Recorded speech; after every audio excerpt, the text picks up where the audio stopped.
Guzmán de Sena, mejor conocido como Z1, uno de los fundadores de los Zetas. ¿Qué sucedió realmente la noche de su ejecución? Acompáñanos en este análisis y si te interesa descubrir más sobre el mundo criminal, no olvides suscribirte a nuestro canal Efecto Capital. Dale like y deja tus comentarios. Comencemos. Los orígenes del Z1.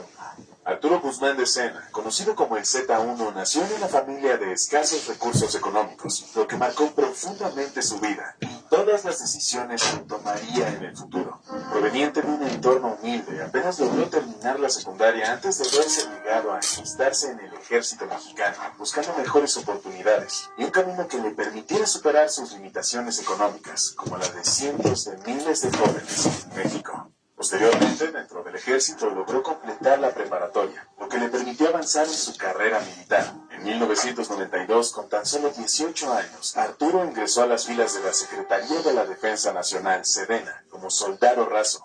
A pesar de su origen modesto, rápidamente demostró ser un elemento brillante y talentoso. Su disciplina, habilidades y hasta su carisma de liderazgo lo hicieron destacar entre sus compañeros. En tan solo 5 años, Guzmán de Sena ya había conseguido ascender al grado de teniente, un logro nada despreciable que reflejaba su potencial y dedicación. Hey, ¿te urge una lana? Dada te la presta. Y para pedirla no necesitas casi nada. Historial. Su ascenso a las fuerzas especiales. Para ponerte un poco en contexto, la década de los 90 fue un periodo de intensa actividad militar en México. A raíz del levantamiento del Ejército Zapatista de Liberación Nacional, EZLN, en Chiapas, el gobierno mexicano creó el Grupo Aeromóvil de Fuerzas Especiales, GAFES, una unidad de élite diseñada para realizar operaciones de contrainsurgencia y combatir amenazas extremas. Este grupo seleccionaba cuidadosamente a sus integrantes de entre los soldados más capacitados de todas las Fuerzas Armadas, y sorprendentemente Arturo Guzmán de Sena fue uno de ellos. Una vez integrado a los GAFES, Guzmán de Sena recibió entrenamiento especializado en tácticas de combate, rastreo, captura de objetivos y manejo de explosivos. Además, tuvo el privilegio de ser adiestrado por fuerzas especiales de Estados Unidos y las fuerzas de defensa de Israel, lo que lo convirtió en uno de los militares mejor preparados de su tiempo. El joven teniente Guzmán de Sena fue reconocido por sus superiores como un hombre con un don de mando natural. Su capacidad para liderar e influir en sus subordinados lo llevó a convertirse en el segundo al mando de los GAFES, bajo las órdenes del teniente coronel Edgar Cedillo. ¡Rápido, Curso! ¡Muévete! ¡Usted ya acabó! ¡Apoye a su sombra! ¡Ayúdele a su sombra! ¡Muévase! ¡No estamos jugando! ¡Rápido! ¡Rápido! ¡Muévase, comandante! Como fue atraído por el cártel del Golfo. Parecía que Arturo tenía el trabajo soñado, pero poco le duraría el gusto. Y es que pronto se toparía con la cruda realidad de nuestro país. Muy pronto los bajos salarios y las duras condiciones laborales sembraron una semilla de insatisfacción que lo empujaría hacia el mundo del crimen. El primer contacto con el cártel.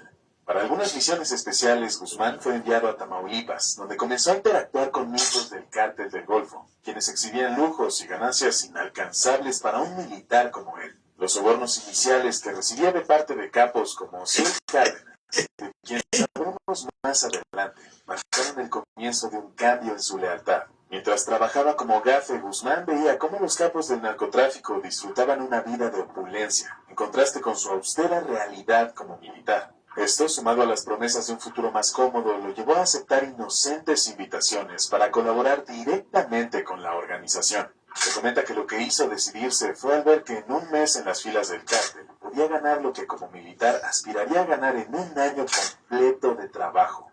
Cabe mencionar que en estos tiempos los sobornos a los militares no eran cosa rara. En realidad, todos los soldados de cualquier rango veían estos sobornos del narco como un buen incentivo extra. Pero nadie había llegado tan lejos como Arturo, que decidió poner todos sus huevos en la canasta y abandonar el ejército para irse a un mejor trabajo. Pero fue nada más y nada menos que Osiel Cárdenas Guillén, líder del cártel del Golfo, quien vio en Guzmán de Sena el potencial para revolucionar su organización.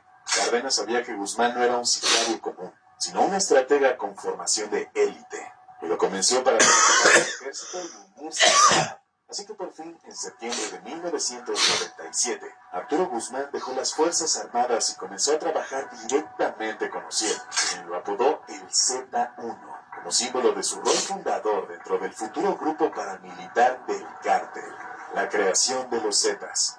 Ociel tenía una visión muy particular: formar un brazo armado letal que pudiera enfrentar a los rivales del Cártel del Golfo, especialmente al Cártel de Sinaloa. Para ello, encomendó a Guzmán la tarea de reclutar a más militares, aprovechando que prácticamente todas las Fuerzas Armadas compartían la queja de los bajos salarios y las pobres condiciones laborales. Guzmán, con su experiencia y reputación, se dedicó a persuadir a otros exmilitares, muchos de ellos frustrados con el sistema, para unirse al cártel. El reclutamiento de Guzmán fue eficiente y bien planeado. Con su formación en operaciones especiales, explosivos y tácticas de combate adquirida bajo la supervisión de las Fuerzas Armadas estadounidenses e israelíes, Guzmán organizó un equipo de verdaderos sicarios con habilidades paramilitares. Estos hombres, conocidos como los Zetas, se convirtieron en la columna vertebral del cártel. La oferta era irresistible: buenos salarios, beneficios como seguros de vida y casas para sus familias, además de la promesa de nunca volver a sufrir abusos laborales o económicos. Para atraer a nuevos reclutas, el Cártel del Golfo llegó incluso a colocar mantas y mensajes en las calles, ofreciendo sueldos altos y beneficios. Únanse a las filas del Cártel del Golfo. Ofrecemos beneficios, seguro de vida, casa para sus familias e hijos. Se leía en los anuncios. Incluso llegaron a ofrecerle a los interesados algo tan descabellado como un seguro de vida. Esta estrategia, combinada con el carisma y liderazgo de Guzmán, logró consolidar a los Zetas como un grupo de élite dentro del mundo del crimen. Fundación de los Zetas. Los Zetas surgieron como un grupo de élite desertor cuya formación no solo marcó un antes y un después en el panorama del narcotráfico en México, sino que redefinió las estrategias y tácticas empleadas en las guerras criminales del país. Su nacimiento fue el resultado de una combinación de ambición, necesidad y las circunstancias de una época donde los cárteles buscaban consolidar su poder territorial con herramientas más sofisticadas y brutales. Con el aval de Cárdenas, Guzmán de Sena reclutó inicialmente a 14 desertores del ejército. Este grupo fue conocido como el Grupo de los 14 y estaba compuesta por hombres como Heriberto Lascano el Lasca, Rogelio González Pizaña el Z2, Jesús Enrique Rejón Aguilar el Mamito y Omar Lor Méndez Pitalúa el Z9. Estos hombres no eran simples sicarios, sino soldados altamente entrenados en tácticas de combate, operaciones de comando, manejo de armas y contrainsurgencia. El grupo adoptó el nombre de los Zetas, aunque existen dos versiones sobre el origen del nombre. Una señala que proviene del apodo de su fundador, el Z1, mientras que otra sugiere que se refiere a la clave utilizada por las autoridades para identificar cadáveres. Otra versión hace alusión al color de los uniformes de los soldados, el azul Z. Sea cual sea el caso, el nombre pronto se convirtió en sinónimo de brutalidad. ¿Quieres saber si tienes saldo a realizar? Contacta y descubres en solo 5 minutos y 3 pasos. Organización y poder. Cárdenas Guillén, decidido a garantizar la lealtad de este grupo, ofreció a cada miembro un contrato de afiliación con un sueldo mensual de 120,000 pesos, además de viáticos, vehículos, ropa y otros lujos. Durante una reunión clave, Arturo Guzmán de Sena fue el primero en aceptar el trato, proclamando: "Yo seré Z1". Tras él, los demás integrantes adoptaron números consecutivos como parte de su identidad dentro del grupo. El objetivo inicial del grupo era claro: proteger al cártel, eliminar a los enemigos y garantizar el control territorial en Tamaulipas. Los Zetas también asumieron tareas de ejecución, tráfico de sustancias ilícitas y guardaespaldas, consolidándose rápidamente como un componente indispensable para el Cártel del Golfo. La primera misión de los Zetas. La primera gran tarea de Guzmán y su equipo fue eliminar a los Chachos, un grupo de pistoleros vinculados al Cártel de Sinaloa que buscaba controlar ciudades clave como Reynosa, Matamoros y Nuevo Laredo. Con disciplina militar y tácticas despiadadas, los Zetas demostraron ser una fuerza implacable,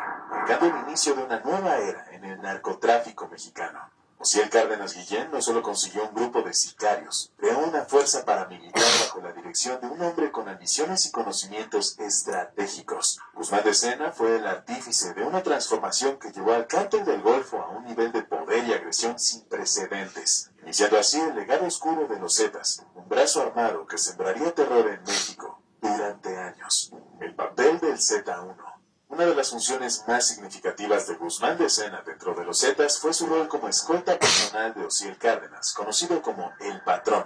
Este no solo le otorgó una posición de poder dentro del Cártel del Golfo, sino que también le permitió tener acceso directo a los planes y decisiones más importantes de la organización, Como encargado de los asuntos personales del patrón, Guzmán de Sena no solo cumplía funciones de seguridad, sino que también se encargaba de diversas tareas logísticas y estratégicas que le otorgaban un control considerable sobre las operaciones del cártel. Este papel de escolta personal de Cárdenas Guillén permitió a Guzmán de Sena tener un acceso exclusivo a las actividades del cártel del Golfo, consolidando su influencia dentro de la organización y ayudándole a fortalecer su posición al frente de los Zetas. Su cercanía con Cárdenas también le permitió ganar un enorme poder dentro de la estructura del grupo y desarrollar una red de contactos cruciales para la expansión de los Zetas. Bajo su liderazgo, los Zetas adoptaron métodos de ejecución, tortura y decapitación, elevando el nivel de barbaridad en el narcotráfico a nuevas alturas. Este enfoque implacable les permitió imponer su poder sobre territorios estratégicos en Tamaulipas y en otras partes del norte de México,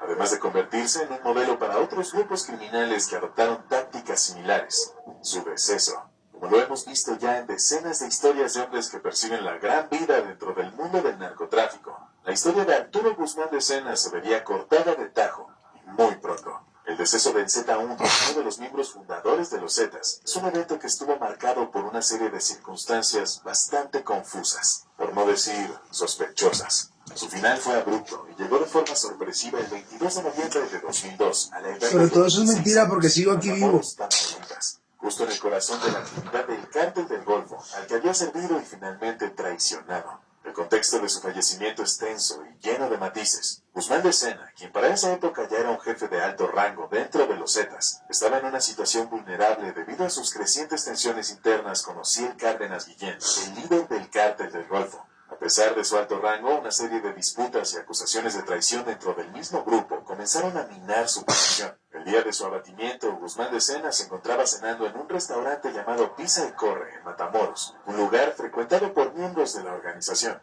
Después de la cena, supuestamente visitó a su amante, Ana Berta González Lagunes, quien vivía a unas cuadras del restaurante. Para asegurar que su visita no causara disturbios, Z1 ordenó a sus hombres bloquear la calle y dirigir el tráfico, algo que sin querer alertó a los vecinos cercanos. Esto causó que alguien llamara a las autoridades, lo que resultó en la intervención del ejército mexicano. El ejército, al parecer, ya había recibido información sobre la presencia de Guzmán de Sena y al identificarlo en el restaurante no dudaron en actuar. Según varios testigos, no hubo tiroteo. Fue una ejecución directa y sin piedad. Según los relatos de varios testigos, Z1 fue sacado a la fuerza del restaurante y antes de que pudiera reaccionar recibió un solo disparo fatal que acabó con su vida al instante. Los agresores que participaron en su deceso eran descritos como hombres armados, vestidos con uniformes militares y pasamontañas. A pesar de que algunos informes hablaron de un tiroteo, varios testigos insistieron en que no hubo ningún intercambio de disparos, solo una ejecución directa. La confusión sobre los detalles fue tal que durante los primeros días después del ataque de Z1, su identidad permaneció oculta. Fue solo una semana después que las autoridades confirmaron que el hombre fallecido era efectivamente Z1, un alto miembro de los Zetas y uno de los personajes más importantes en la estructura del crimen organizado en la región. En la escena del crimen se encontró un vehículo Chevrolet Suburban verde de 2002 que había quedado abandonado después de chocar contra una casa cercana al restaurante. El vehículo, que originalmente parecía ser parte de la escena del crimen, contenía varios agujeros de bala en sus ventanas, lo que sugirió que pudo haber estado involucrado en un tiroteo antes o después de la ejecución de Guzmán de Sena. Algunos informes sugieren que el vehículo pertenecía a los agresores, quienes viajaban desde Miguel Alemán, Tamaulipas, para llevar a cabo el ataque. Los testimonios indican que después de la agresión, Z1 fue rápidamente transportado a una morgue local y su cuerpo fue cuidadosamente custodiado. La noticia de su deceso se mantuvo en secreto durante varios días antes de que fuera revelada al público. Aunque la versión oficial decía que Z1 había caído en un enfrentamiento, la información recabada por periodistas sugiere que se trató de una ejecución directa, realizada por miembros del propio cártel o fuerzas aliadas del mismo, posiblemente como resultado de su creciente desacuerdo con Cárdenas Guillén. Se rumorea que la relación de Z1 con Osiel Cárdenas Guillén se había deteriorado, especialmente después de la caída de Raúl Alberto Trejo Benítez, alias El Albi, otro miembro importante de los Zetas. Tras ese incidente, se dice que Z1 había amenazado a Cárdenas Guillén, lo que podría haber sido el detonante final para que se considerara como una amenaza dentro del grupo, y por ende, fuera eliminado. ¿Existirán más detalles ocultos alrededor de su fallecimiento? ¿Falleció a manos amigas o enemigas? Queremos saber tu opinión en los comentarios, y si te ha gustado este episodio,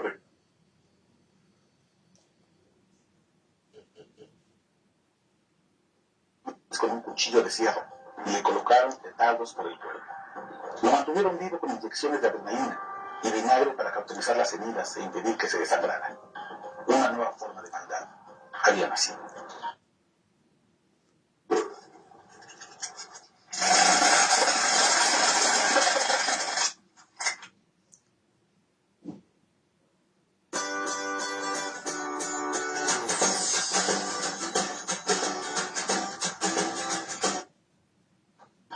El Z1 presumía su obediencia ciega. El número lo obligaba, solía decir. Y aferrado a ser siempre el consentido, cometió muchas barbaridades, como el asesinato del comandante Jaime Rajid de la Policía Judicial Federal y la autoría intelectual del homicidio del periodista Pablo Pineda. No preguntaba si sus objetivos eran inocentes o culpables. Él ejecutaba órdenes, como aprendió en la cadena de mando del ejército mexicano. Historias sobre su sadismo hay muchas, algunas incluso demasiado crudas para contarse aquí. Mataba como si los hombres le estorbaran, como cuando secuestró y torturó con ganchos a un competidor de su jefe en el tráfico de marihuana y cocaína en Nuevo Laredo, un tal Cacho. El 21 de noviembre de 2002, según el relato del periodista Jesús Blancornelas, el Z1 había pasado toda la tarde en una cantina en Matamoros, Tamaulipas. Y a los tragos le siguieron las líneas de cocaína. Ya envalentonado, fue a casa de su amante Ana Berta González por una noche de pasión. Sus guardaespaldas, como solían hacer, atravesaron los vehículos en la calle y desviaron el tráfico para que nadie molestara a su jefe. Ni siquiera los que vivían en la calle de la novia podían estacionar.